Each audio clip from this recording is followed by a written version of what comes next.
रहा है। मेरी जनता बिल्कुल व्याकुल मर रही है। मंत्री जी कोई दोस्ती बनाओ और इसका कुछ उपाय बताओ। ठीक है महाराज।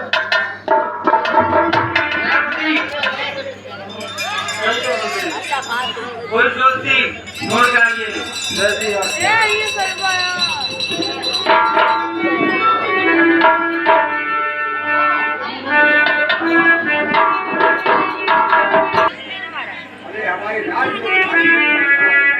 और जनता क्या कर रही है और राजा जनक अपने मंत्री से सलाह करके देखिए दोस्ती जी को बुलाते हैं और दोस्ती जी आगे क्या बोलते हैं क्या बताते हैं। अरे तू आई गई, अरे तू आई गई,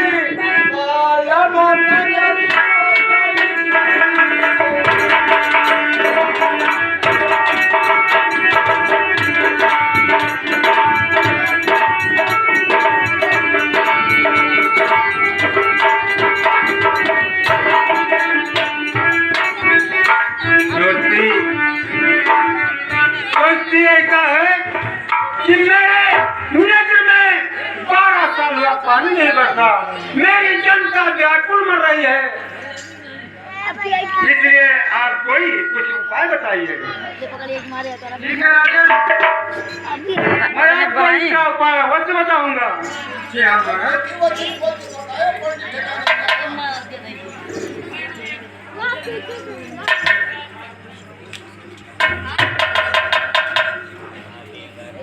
हेलो, इनके ना बने तो ठीक है।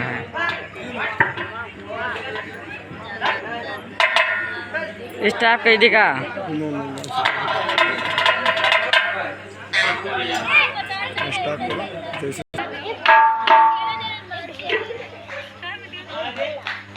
हे राजन, इसका उपाय बहुत कठिन है।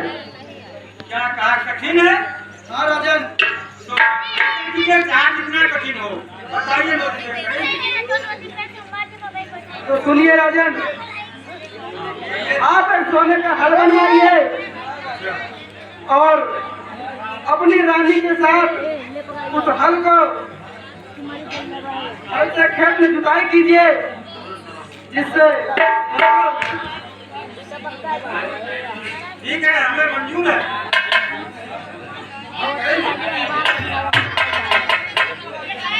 ठीक है राजन, तो मैं चलता हूँ।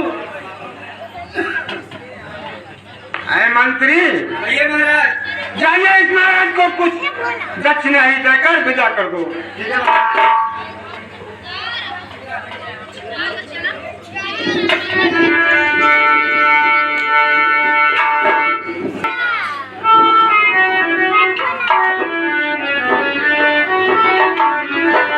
मंत्री जी, ये महाराज आप जाइए किसी सोनार के यहाँ और एक सोने का ही घर बनवाइए। जैसे आपकी चाहिए बनवा कर बहुत जल्द लाइए। क्या तो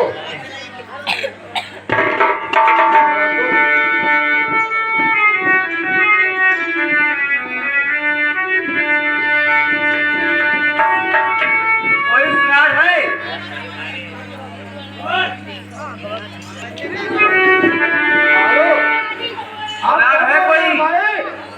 आप कौन बोल रहा हूँ? बोलिए क्या काम है? हमारे महाराजा का हुक्म है कि एक हमारे को सोने का हल चाहिए। क्या महाराज से बोल दो, जैसी उनकी आज्ञा हो वैसे ही किया जाएगा। तो मिलेगा सोने का।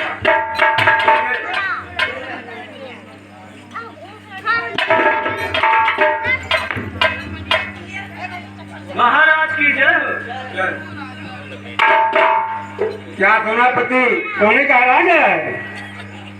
हाँ महाराज, ये सोने का हल आ गया है। ठीक है, रखो। मंत्री जी, आइए महाराज। चाहिए मेरी महारानी रानी को बुला कर लाइए। ठीक है महाराज।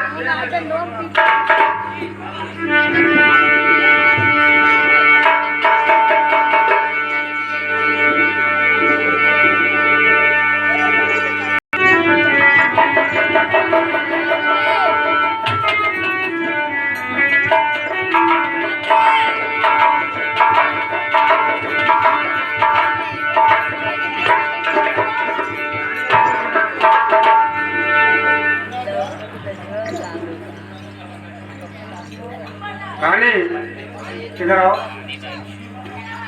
फिर मैंने एक जोस्ती बुलवाया था और जोस्ती ने बताया है कि राजा और रानी मिलकर हर जोते तो एक पानी बरसेगा जिससे कि अपनी रात हरा भरा हो जाए।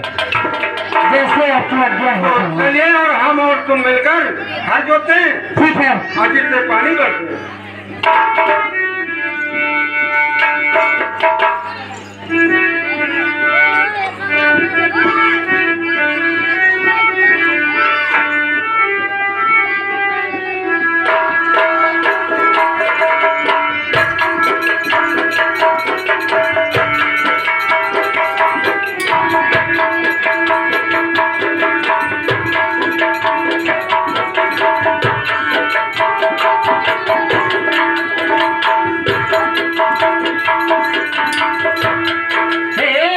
कैसे चलाई आज हरि राम दर्शन प्याचा।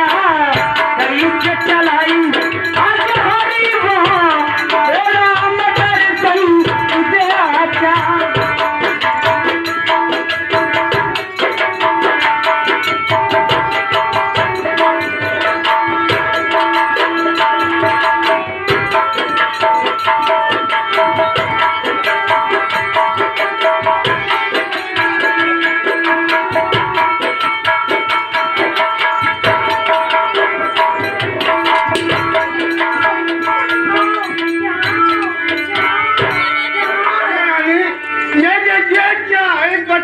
बच्ची आई है। हाँ, तो ये छोटी छोटी है। आज तो बहुत खुशी का दिन है कि मुझे बच्ची मिल गई है। महारानी जी, मुझे लगता है भगवान ने फरियाद सुन लिया। जी हाँ। और रानी जी इसी से इस खुशी में कुछ नाच गाना होना चाहिए। बिल्कुल। हाँ आइए बेटी।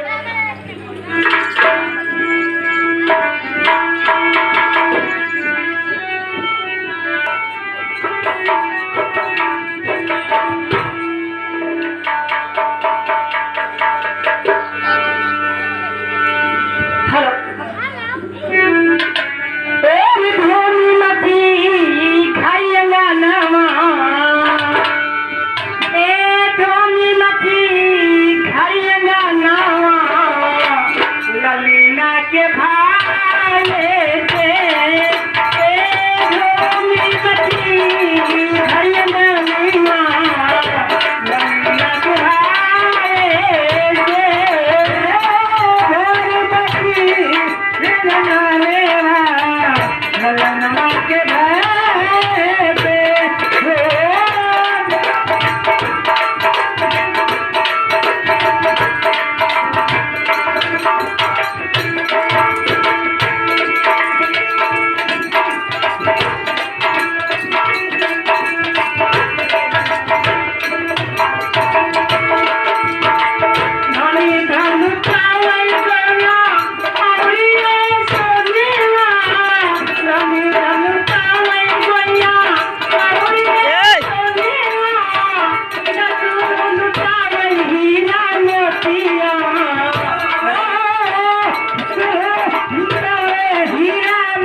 भैया कन्या के प्यारे से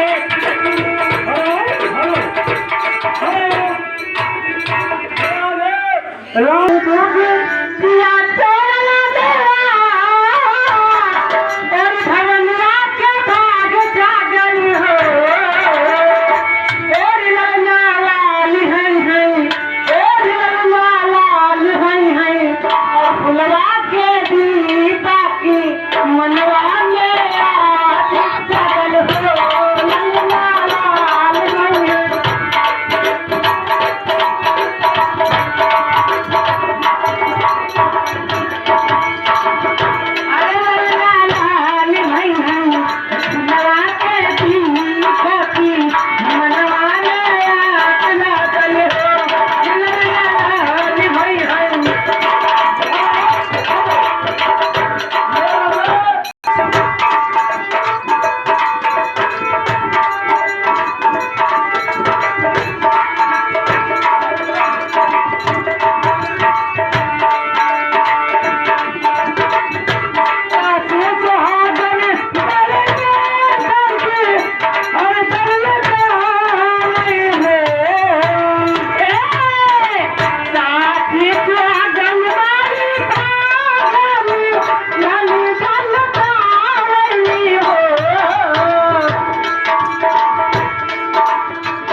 हमारे तो हरे छटपटाने काम न हुए। राजा हरे 1 रुपया देता ही नहीं ना, कहा छटपटा देता चली जाने तो नहीं। ये उधार है, उधार मैं झूठाई होते रहा। यही लॉकडाउन में राजा हरे छर गए तो वही रुपये कम हुई गए। चला ठीक है, कौन बात अच्छे गाना है।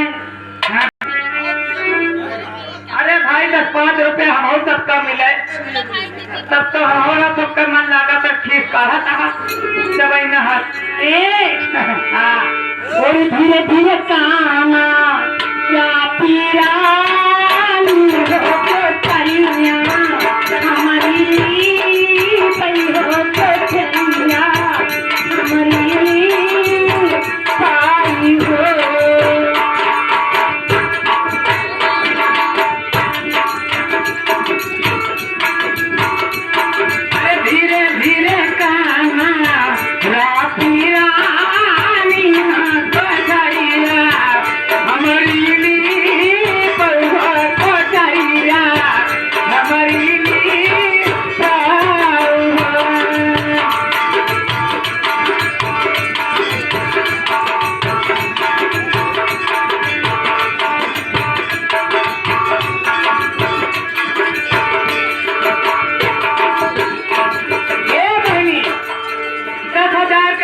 मिल गए पता नहीं कि हमारा नाम है। अब माँ कहा कि लड़की शहर से हेलो हेलो हेलो धीरे धीरे का मारा पी